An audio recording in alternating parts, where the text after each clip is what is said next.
to create magic, and not magic tricks. It's not a magic move. We're not magicians. We're just storytellers. But I'm hoping that the magic will happen inside your head, and you'll carry the memory away with you, and it'll last you a lifetime. This is Mark. He's a storyteller as well, but he's also a fiddle player. He plays a mean fiddle and the guitar as well. And inside is Jo, and if we're lucky we might get a wave. There she is. And we've got a simple story for you. Would you like to hear the story? Yes. This story was passed down to me over 20 years ago. I found myself in a place called Talarm in Scotland, sat next to an old traveller, a man called Duncan Williamson. And he was a storyteller. He was known as the grandfather of stories. And he told me lots of stories. But he told me this one, and I remember it. And it stayed with me all this time, and now we tell it to other people. And we hope you like it. I think good stories should teach you something.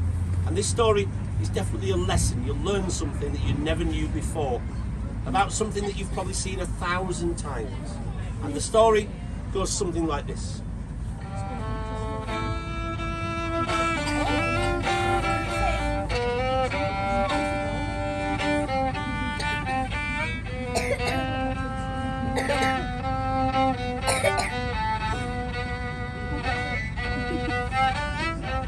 There was once an old traveller, a man who had no house to call a home. But don't give him pity, because he wouldn't have it from you, because he was a happy man. His home were the roads, the valleys, the mountains and glens of our fine country.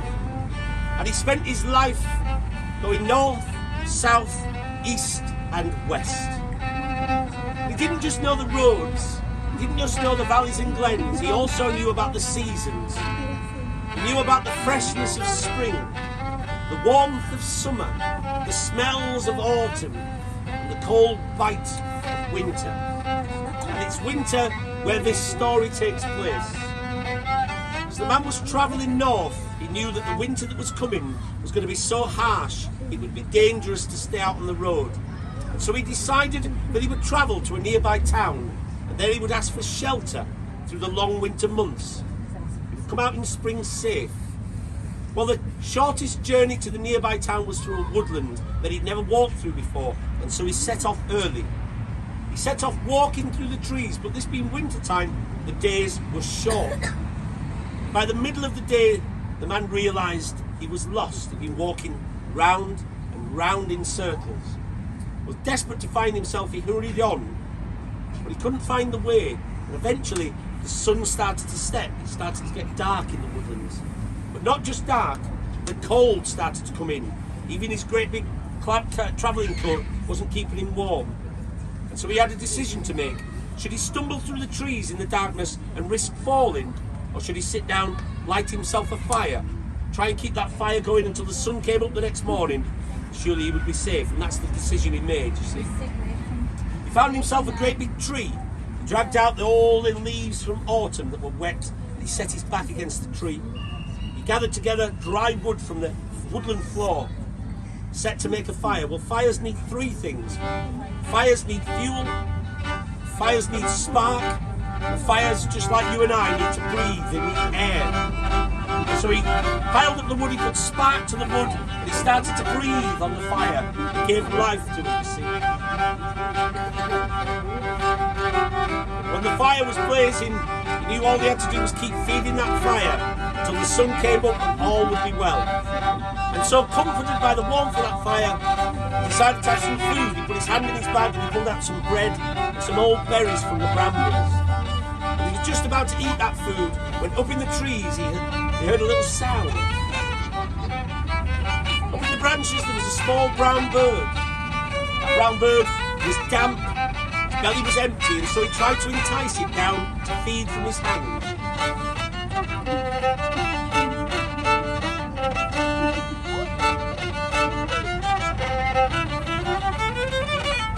Warmed by the fire, filled by the food, eventually the bird, he went back up the tree to rest, leaving the man to tend that fire.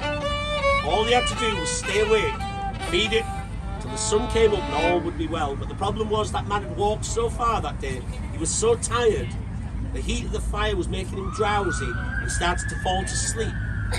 Well, he tried to stay awake, but eventually, sadly, his eyes closed. He fell into a deep sleep. And that's where his problem started, you see. Because he was asleep, there was nobody to put wood on the fire. And slowly, the fire, it died. As the fire died, the cold crept in. But you know, there's an old saying that the cold can bite you. And sometime in the night, the cold bit, and it bit hard, and the man woke up with a start.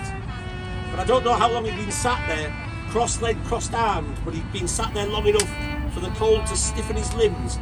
He couldn't move his arms or his legs to help himself, even to stretch out and take a twig and put it onto the embers of the fire.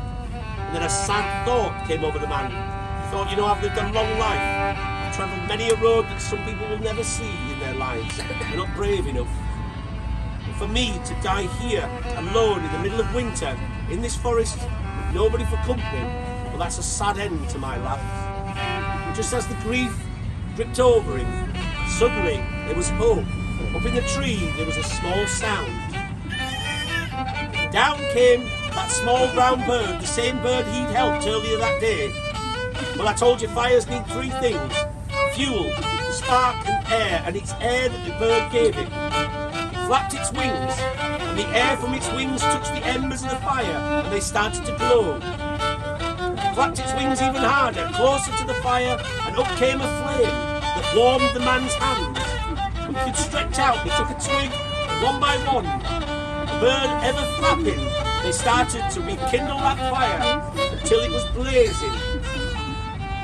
They kept it alive until eventually the sun came up in the morning and the man had been saved. Well, he thanked his lucky stars. He'd had a narrow escape, and so he collected his belongings, damped down the fire to make sure there was no risk of it spreading. And he was about to turn to leave for the town, but before he left he thought, no, I should thank that small brown bird. When he looked to the branches, he could see that the brown bird wasn't the same anymore. You see, it had hopped close to the fire, and as it had hopped close to the fire, the feathers on its breast had been singed, and they were now bright red. I'm sure you all know the name of the small brown bird with the red breast. His name is Robin, of course. So if ever you wondered, why does that robin have red-breasted feathers? Well, now you know the story. You can tell it to all your friends, you see. But I'll also end the story with this thought. If you ever go wandering in the woods making a noise, you'll notice that all the other birds, they'll fly away because they're frightened. But not Robin. Robin, he'll come down to meet you. Now, some people will tell you because Robin's trying to frighten you away because it's his territory, but that's not the truth. Because the travellers remember, the gypsies remember, and they taught me. The truth of it is this: Robin's your friend. So if ever you're lost, if ever you're lonely in the darkness, if ever you're glum and sad, just look to Robin. He'll make you smile. He'll keep you safe. He'll show you the way. You'll always have a friend in Robin Redbreast, and that's why they call him the King of Winter. That, dear friends, is the end of the story of how Robin got his red breast. There you go.